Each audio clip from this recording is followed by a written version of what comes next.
കാര്യമാണ്. നമ്മുടെ രാഷ്ട്രീയ ഘടനയിൽ ചില മാറ്റങ്ങൾ കൊണ്ടുവരണം. രാജ്യത്തിന്റെ നമ്മുടെ ഇപ്പോഴുള്ള പാർലമെന്റിലായാലും നിയമസഭകളിലായാലും അംഗങ്ങളുടെ എണ്ണം രാജ്യത്തെ ജനങ്ങളുടെ ജനസംഖ്യയുടെ ആനുപാതികമായി തുടരുന്നില്ല. അതുകൊണ്ട് രാജ്യത്ത് ജനങ്ങളെ പ്രതിനിധീകരിക്കുന്നവരുടെ എണ്ണം വർദ്ധിപ്പിക്കേണ്ടതായിട്ടുണ്ട്. അതിന്മേൽ നിരവധി സമരങ്ങളാണ് ഈ രാജ്യത്ത് പാർട്ടി തുടങ്ങി വെച്ചത്. അതിനുവേണ്ടിയുള്ള ബില്ലുകൾ പാർലമെന്റിൽ സമർപ്പിക്കുകയുണ്ടായി. രാജ്യത്തെ എല്ലാ രാഷ്ട്രീയ പാർട്ടിയുടെയും നിയമസഭകളിലെയും പാർലമെന്റിലെ അംഗങ്ങൾക്ക് അതിന്റെ കോപ്പികൾ അയച്ചു കൊടുക്കുകയുണ്ടായി. അങ്ങനെ രാജ്യത്ത് ഭരണ സംവിധാനത്തിൽ ഒരു മാറ്റം വരണമെന്ന് പറഞ്ഞുകൊണ്ട് അംബേദ്കർ പാർട്ടി നടത്തിയ പ്രവർത്തനത്തിന്റെ ഫലമായി ഇന്ന് രാജ്യത്ത് പാർലമെന്റേറിയന്മാരുടെ എണ്ണം വർദ്ധിപ്പിക്കാനുള്ള തീരുമാനം എടുത്തു കഴിഞ്ഞിരിക്കുന്നു. അത് നടപ്പാക്കുവാൻ പോകുന്നു. ഇന്ത്യയിൽ മറ്റൊരു രാഷ്ട്രീയ പാർട്ടിയും ഇങ്ങനെ ഒരു ആവശ്യം ഉന്നയിച്ചുകൊണ്ട് മുന്നോട്ട് വന്നില്ല. അപ്പോ ആധുനിക രാഷ്ട്രീയത്തിൽ രാജ്യത്ത് എന്തൊക്കെ മാറ്റങ്ങൾ കൊണ്ടുവരണം എന്നുള്ളതിനെ കുറിച്ച് ആധികാരികമായി പഠനം നടത്തിക്കൊണ്ടാണ് പാർട്ടി അതിന്റെ പ്രവർത്തനം ആരംഭിച്ചത്.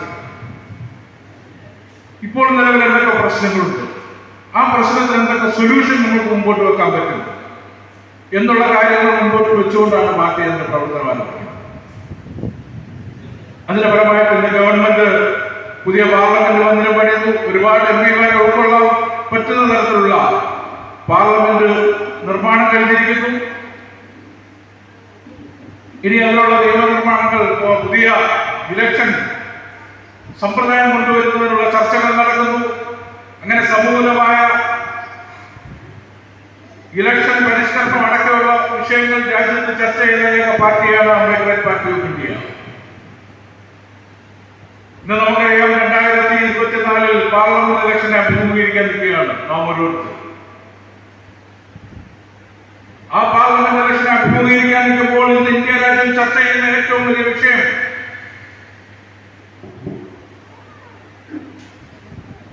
ജാതി സെൻസസാണ്. ജാതി സെൻസസിനെ കുറിച്ചുള്ള ചർച്ചയാണ് ഇന്ന് ഇന്ത്യ രാജ്യത്ത് ഭരണപക്ഷമായാലും പ്രതിപക്ഷത്തിരിക്കുന്ന പാർട്ടികളായാലും എല്ലാവരും ചർച്ച ചെയ്തുകൊണ്ടിരിക്കുന്ന ഏറ്റവും പ്രധാനപ്പെട്ട ഒരു കാര്യമാണ് ജാതി സെൻസസ്. ആ ജാതി സെൻസസിനെ കുറിച്ചുള്ള ചർച്ചകൾ നടക്കുമ്പോൾ അംബേദ്കർ പാർട്ടി ഓഫ് ഇന്ത്യ എടുത്ത നിലപാടുകൾ നമ്മൾ മനസ്സിലാക്കണം. 2019 മുതൽ ഈ ആവശ്യം ഉന്നയിച്ചുകൊണ്ട് പാർട്ടി പ്രക്ഷോഭത്തിലായി.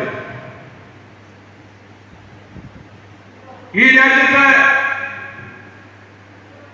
സെൻസസ് കമ്മീഷണർക്ക് ഇതിന്റെ പരാതികൾ സമർപ്പിച്ചുകൊണ്ട് രാജ്യത്തെ ആഭ്യന്തര മന്ത്രാലയത്തിൽ ഇതിനുവേണ്ടിയുള്ള ബില്ലുകൾ, പരാതികൾ സമർപ്പിച്ചുകൊണ്ട് ഈ രാജ്യത്ത് പ്രക്ഷോഭം ആരംഭിച്ച പാർട്ടിയാണ് അംബേദ്കർ പാർട്ടി ഓഫ് ഇന്ത്യ. അതിന്റെ പരിണിത ഫലമായിട്ട് രാജ്യത്ത് നിന്ന് ഏറ്റവും കൂടുതൽ ചർച്ച ചെയ്യപ്പെടുന്ന ഭരണപക്ഷത്തെ പോലും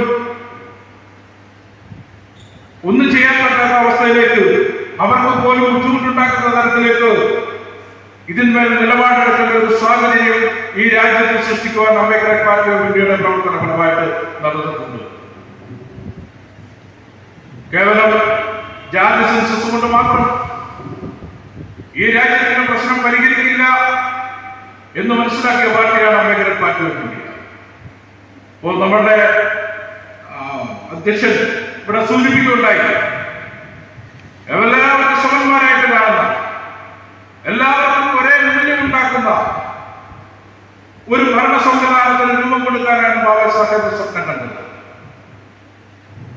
പക്ഷെ ഇന്ന് വിവിധ രാഷ്ട്രീയ പാർട്ടികൾ ജാതി സെൻസസിനെ കുറിച്ച് കേരളത്തിൽ ചർച്ച ചെയ്യുന്നുണ്ട്, സംസാരിക്കുന്നുണ്ട്. പക്ഷേ അവരുടെ പ്രാതിനിധ്യം ഈ ജാതി സെൻസസ് നടപ്പാക്കുമ്പോൾ ആ ജാതി സെൻസസിലൂടെ അവരുടെ സാമൂഹികവും സാമ്പത്തികവും രാഷ്ട്രീയവുമായ പുരോഗതികൾ, അവരുടെ പങ്കാളിത്തങ്ങൾ, അതൊക്കെ ഈ രാജ്യത്ത് ചർച്ചയാവും. ആ ചർച്ചയാവുന്നതിനനുസരിച്ച് അതിനെങ്ങനെ പരിഹാരം കണ്ടെത്താൻ കഴിയും എന്നുള്ളതും നമ്മൾ മനസ്സിലാക്കണം. രാജ്യത്തിന്റെ ഘടന വെച്ചുകൊണ്ട്, രാജ്യത്തിന്റെ ജാതി സെൻസസ് എടുത്തത് കൊണ്ട് മാത്രം രാജ്യത്തിന്റെ പ്രശ്നങ്ങളെല്ലാം പരിഹരിക്കില്ല എന്ന് അംബേദ്കർ പാർട്ടി ഓഫ് ഇന്ത്യക്ക് അറിയാം. എന്തുകൊണ്ട്? നമ്മുടെ രാജ്യത്തിന്റെ പ്രാതിനിധ്യ സ്വഭാവം സെൻസസ് എടുക്കുമ്പോൾ ഓരോ ജാതിയിൽ അല്ലെങ്കിൽ പിന്നോക്കക്കാർക്ക്, പട്ടികജാതിക്കാർക്ക്, ആദിവാസികൾക്ക്, മറ്റുള്ള വിഭാഗങ്ങൾക്ക് എത്രയെത്ര പ്രതിനിധികൾ അവരുടെ നിയമസഭകളിൽ, പാർലമെന്റുകളിൽ ഉണ്ടാകുമെന്നുള്ളത് കൃത്യമായിട്ട് അറിയാൻ കഴിയും. അവരുടെ ഭൂമിയുടെ ലഭ്യത എത്രമാത്രം ഉണ്ടെന്ന് നമുക്കറിയാൻ കഴിയും. അവരുടെ വിദ്യാഭ്യാസപരമായ പുരോഗതി എത്രമാത്രം ഉണ്ടെന്ന് നമുക്കറിയാൻ കഴിയും. അവരുടെ സാമ്പത്തികമായ പുരോഗതി എത്രമാത്രം ഉണ്ട് എന്ന് നമുക്ക് കൃത്യമായിട്ട് മനസ്സിലാക്കുവാൻ കഴിയും ഇത്തരം സെൻസസിലൂടെ. പക്ഷേ പ്രാതിനിധ്യം നമുക്ക് നിയമസഭകളിലും പാർലമെന്റുകളിലും ഉണ്ട്. എന്താണ് പ്രധാന പ്രശ്നം? നമ്മുടെ പ്രതിനിധികളായിട്ട്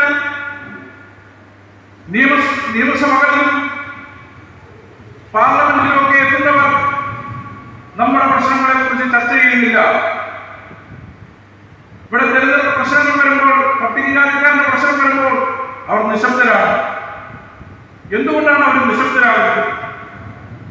നമ്മൾ ആലോചിക്കണം. നമ്മൾ അവരെ കഴിവരാറുണ്ട്. നിങ്ങൾ സംവരണ സീറ്റിൽ നിന്ന് മത്സരിച്ചാണ് നിങ്ങൾ ഈ നിയമസഭകളിലേക്ക് എത്തിയിരിക്കുന്നത്. നിങ്ങൾ ഞങ്ങളുടെ പ്രതിനിധിയായിട്ടാണ് നിങ്ങൾ ഇവിടെ എത്തിയിരിക്കുന്നത്. പക്ഷേ നിങ്ങൾ ഞങ്ങൾക്ക് വേണ്ടി ഒരു ചെറുതുകൾ പോലും അനക്കുന്നില്ല എന്ന് പറഞ്ഞുകൊണ്ട് നമ്മൾ വിമർശനം ഉന്നയിക്കാറുണ്ട്. എന്തുകൊണ്ട്? അവർക്കൊരു ചെറുതുകൾ പോലും അനക്കാൻ കഴിയുന്നില്ല എന്നുള്ളത് നമ്മൾ മനസ്സിലാക്കണം. അംബേദ്കർ പാർട്ടി ഓഫ് ഇന്ത്യയെ കുറിച്ച് കൃത്യമായിട്ട് പഠിച്ചു. എന്തുകൊണ്ട് നമ്മുടെ പ്രതിനിധികൾ നിയമസഭകളിലും പാർലമെന്റിലും എത്തിയിട്ട് നമ്മൾക്ക് വേണ്ടി കൃത്യമായിട്ട് സംസാരിക്കാൻ കഴിയാതെ നിശബ്ദരായിരിക്കുന്നു എന്നുള്ളത് നമ്മൾ മനസ്സിലാക്കണം. ഡോക്ടർ ശ്യാംകുമാർ അദ്ദേഹം പറഞ്ഞ ഒരു സെമിനാറിൽ അദ്ദേഹം പറഞ്ഞത്, നമുക്ക് ശക്തമായ പ്രതിനിധികളില്ല നിയമസഭകളിൽ. നമ്മുടെ ശക്തമായ പ്രാതിനിധ്യമില്ലാത്തത് കൊണ്ടാണ് നമ്മളുടെ കാര്യങ്ങൾ കൃത്യമായി അവിടെ നടപ്പാക്കാൻ കഴിയാത്തത്. നമ്മൾക്ക് എങ്ങനെ ശക്തമായ പ്രാതിനിധ്യം ഉറപ്പിക്കാൻ കഴിയും? ഇന്നത്തെ ഈ സമ്പ്രദായം അനുസരിച്ച്, ഈ രാജ്യത്തെ തെരഞ്ഞെടുപ്പ് സമ്പ്രദായം അനുസരിച്ച് നമ്മൾക്ക് ശക്തമായ പ്രതിനിധികളെ പാർലമെന്റിലേക്കും നിയമസഭകളിലേക്കും എത്തിക്കുവാൻ കഴിയുമോ? പരിശോധിക്കപ്പെടേണ്ടതാണ്. എവിടെയാണ് കുഴപ്പമെന്നുള്ളത് നമ്മൾ പരിശോധിക്കണം. അതിനുള്ള പരിഹാരമായിട്ട് എങ്ങനെ നമുക്ക് കണ്ടെത്തുവാൻ കഴിയുമെന്നുള്ളത് നമ്മൾ പരിശോധിക്കണം. അപ്പോഴാണ് നമ്മൾ ഈ തെരഞ്ഞെടുപ്പ് സമ്പ്രദായം, ആ തെരഞ്ഞെടുപ്പ് സമ്പ്രദായത്തെ പറ്റി നമ്മൾ പരിശോധിക്കേണ്ടി വരുന്നത്. നിലവിലുള്ള തെരഞ്ഞെടുപ്പ് സമ്പ്രദായം അനുസരിച്ച് നമ്മൾക്ക് ശക്തനായ ഒരു പ്രതിനിധിയെ നമ്മുടെ നിയമസഭകളിലേക്കോ പാർലമെന്റിലേക്കോ പറഞ്ഞയക്കുവാൻ കഴിയില്ല. നമ്മുടെ തെരഞ്ഞെടുപ്പ് സമ്പ്രദായം അതിന് അശക്തമാണ്. അതറിയണമെന്നുണ്ടെങ്കിൽ കഴിഞ്ഞ കാലത്തെ തിരഞ്ഞെടുപ്പിന്റെ ചില കണക്കുകൾ വെച്ച് നമ്മൾ പരിശോധിക്കുമ്പോൾ നമുക്കറിയാം. നിങ്ങളുടെ ഒരു പഞ്ചായത്തിൽ നിങ്ങളെടുത്ത് പരിശോധിച്ചു, 1500 വോട്ടർമാരുണ്ട്, 2 സ്ഥാനാർത്ഥികളുണ്ട്, 751 വോട്ട് കിട്ടുന്ന ആൾ ജയിച്ചു. 751 വോട്ട്, ഒരൊറ്റ വോട്ട് കൂടുതൽ കിട്ടിയാൽ മതി, ആ സ്ഥാനാർത്ഥി ജയിച്ചു. പക്ഷെ ബാക്കി വരുന്ന 749 വോട്ടുകൾ